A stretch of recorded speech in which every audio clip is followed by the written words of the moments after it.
I'm Jason Enns, 48 years old, grew up in Winnipeg, Manitoba, Canada. I moved to Vancouver in 1998, did 10 years there, down to Southern California, Northern California, now residing in Washington. I got to the USA 2008 Christmas Day. Residing in the United States for just over 16 years. I think my first sponsor was Basic Bikes, 97 maybe. Did that for a few years, and then I got on Kink, and then Kink got me on Road Fools and did all that. And then that led to me getting on Volume. I rode for Volume for about 16 years. My pro career technically started probably 1999 to 2015. Yeah, and then back to a hobbyist. You know, when you think about S&M, I grew up with the brand. There's nothing cool about GT or anything at the time, but everyone's like, oh, GT, and you're like, but yeah, they... And then you just see S&M and you're like, wow, what are these guys doing? You're like, this looks cool. Like, maybe the attitude or just like the right timing for everything to hit, teenage angst, and you're like, yeah, and like, it just hits you like a freight train, like, and you're just like, this is it. And just the aesthetic of it all, and fucking graphics were cool. So simple, but so cool. Like, couldn't get enough of it. It's like, give me more, you know? For me, it was like Dave Clymer. Like, Dave Clymer hit me like, I was like, what? I was like, what is going on? And like, the cover, like that to me, like, what I liked about Dave is that it never looked polished. He's just out there winging it, which was odd, because that's what we were all doing, right? He was doing it, but he was still winging it, which was like, to me, it looked amazing. He grinded this way, but spun that way, and none of it made sense, but none of it made sense that it made sense. I just saw him as, you know, Dave Clymer, but just the attitude and the look and everything, it just all worked. I mean, yeah, you're a teenage punk, and then you see these guys kind of doing the same thing, and you're like, I don't want to ride a GT, I want to be these guys over here, you know, like, and that's kind of how it all started. After the cover, I'm like, I need the yellow Homes. I got the yellow Homes. I rode that for a couple years. I got the orange Homes with the Murray stays, and I rode that for a bit, and then I ended up on a chrome dirt bike, which probably size-wise made the most sense for me at the time. Yeah, chrome dirt bike, pitchfork, slam bars, the whole bit. You're gonna have this ready when he comes up. Now my teammates wearing it too? Oh man. After Volume ended for me, I didn't really get any support. I just wasn't looking for it either, you know, like I just wanted to be what it was, and then Joe hooked me up with a T1 frame in 2018, and I rode that up until the S&M hookup. At 48, anyone wants to support you in any capacity. I think it means more now than it would have at any other point. Like, I was talking to Doyle, he's like, I'm living out a childhood dream, and I'm like, yeah, me too. And I'm like, I think it means more at this point in my riding than it would have earlier, I think, you know, like, it feels awesome to see that S&M box on my driveway. I was like, oh my God, so cool. Knowing Enns so well for so many years, I know that like his childhood dream is to be on S&M. So when he told me, I almost like teared up a little bit, like choked up, you know? Because it like, at where we're at now, we're just happy to be doing it. And then to be doing it and feeling like you're gonna end whatever this is that we do in the place where you probably felt at home the most, dreams come true, man. Sick. Other than that though, fuck Enns. You know, he's over here. Cool S&M, bro. So when Jason told me he was working on a project, I already had some clips stacked, and I was like, man, I'd be psyched to like use them in your video. And then that kind of snowball, and then I think Doyle, and we're trying to round up other people, and it's just becoming this thing, and it's really rad. The video isn't just about trick, it's about fun and us being out there and still doing it, and showing how passionate Jason still is, and how stoked everyone is to be a part of something he's a part of, and I think that shows a lot. When it's been what you have to do for so long, when that ends, it feels great. But then also to get support for not having to do it, it's like the fun's all back.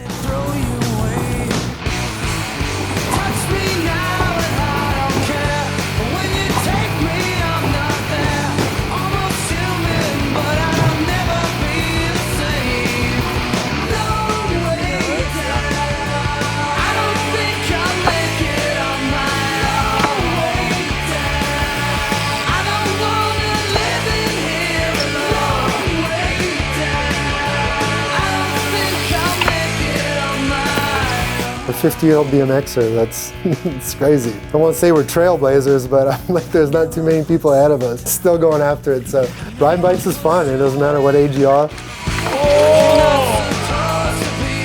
Still got it, sort of. It's just tuckered out these days.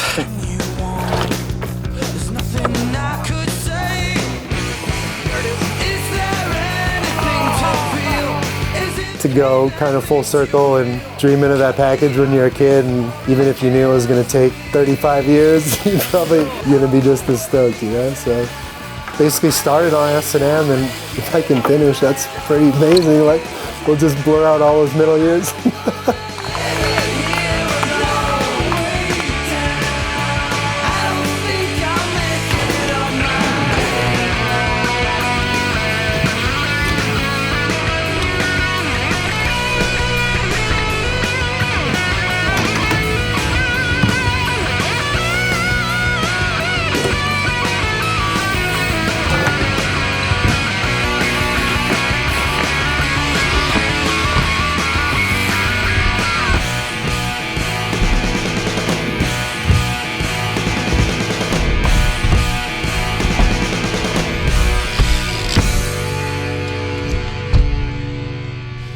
Come on, man. Early Kiss, Black Diamond.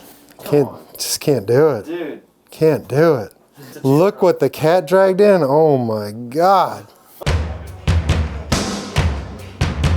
To me, it's weird there isn't more brands supporting older riders. Like, there's a whole generation of people our age that still ride, and there's no one that really supports that I see, you know, other than S&M. I think like one of the coolest things, especially being my age, is to be getting hooked up, and I'm not the old guy on the team, you know? They're supporting other riders my age, and other riders have been in the game for so long, and when most companies don't see any value in that anymore. And I feel like maybe this is the first couple generations where there's a lot of people our age still riding that want something to support, and no one's even giving them an option. To me, that's crazy.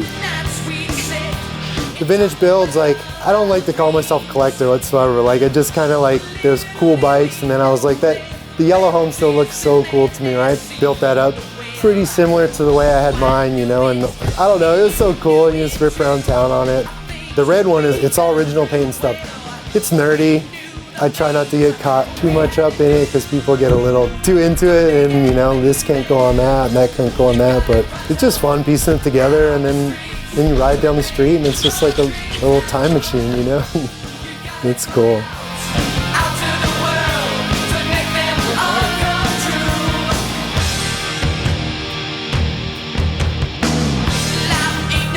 When I was picking out what I wanted to ride, I mean, I had to do the Edwin Hoder frame, obviously. Like, Hoder's just sick, and then the Edwin colorway, I mean, how can you not?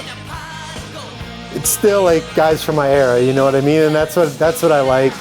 It's pretty cool that you can still choose, like, oh, I want to support Edwin, you know? You're like, that's amazing.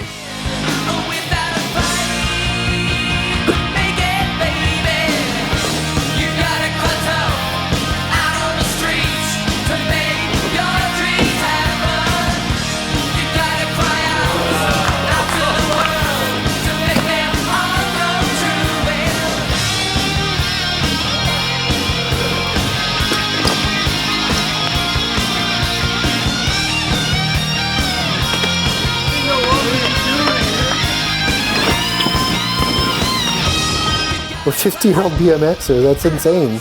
That's the cool part, is like, you don't need to know the S&M story to appreciate what it is now. You're like, I'm 50 and I want to ride bikes. I'm like, oh, look at these guys over here, that looks fun. Let's build some jumps in the yard, build a ramp in the yard with your friends, and ride some bikes. Like, it doesn't get simpler than that. Like, no one's doing double tail whips, no one's doing the shit, but we're having as much fun as anybody else.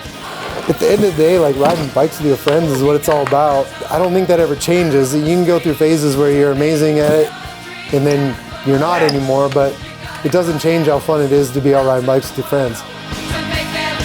That was perfect. What's up, Stu? Ain't no thing. What do we do? We're too dumb to quit? Probably too dumb to quit.